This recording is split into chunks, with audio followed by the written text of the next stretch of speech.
Amaqembu amaningi azobe edlala kwe-DSTV Premiership kusasa azokube edlalela izinhloso ezehlukene. Kepha umbuso uthi ingabe imiphumela yalemidlalo izochazani emaqenjini asemsileni welog.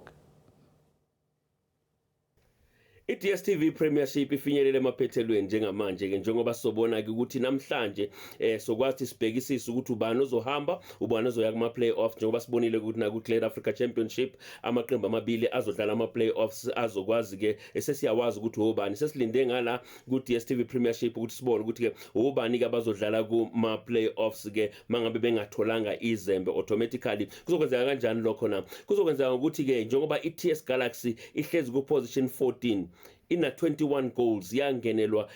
amagoli laphana ke awu 38 bese ke ukuthi ke ina 27 points okudingekayo ukuthi TS Galaxy kwenze njengoba izodlala ke neqembu laphana ke iChippa United kufanele iwinele nje umdlalo wayo ingalokho ithatha ama risk yokuthi izodlala idraw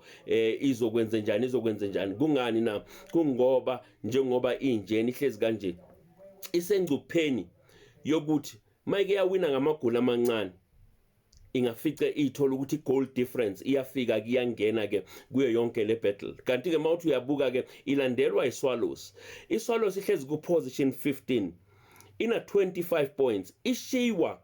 iyona lapha ke TS Galaxy ngamagoli ngama points amabili ngoba iTS Galaxy na 27 points iSwallows make kwenzeka iTS Galaxy yadliwa iChippa iSwallows yawina iTS Galaxy iya straight kuma playoffs because iSwallows izobe sina 28 points kanti ke iTS Galaxy kumele yenze sure ukuthi ne draw ayisebenzisi ngoba ina 27 points kanti ke neSwallows make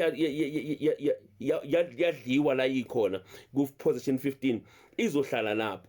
depending ukuthi what happens emidlalweni wayo iBaroka neMaritzburg United iBaroka ihlezi ku number 16 kuyona iDSTV Premiership so what it means iBaroka at all cost must get a win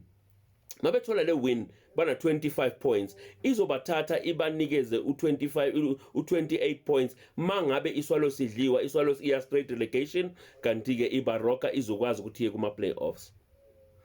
which this means now wonke lamaqembu akekho ozosebenzela omunye sekuthi umuntu nomuntu azenzele okwakhe good luck to all the teams.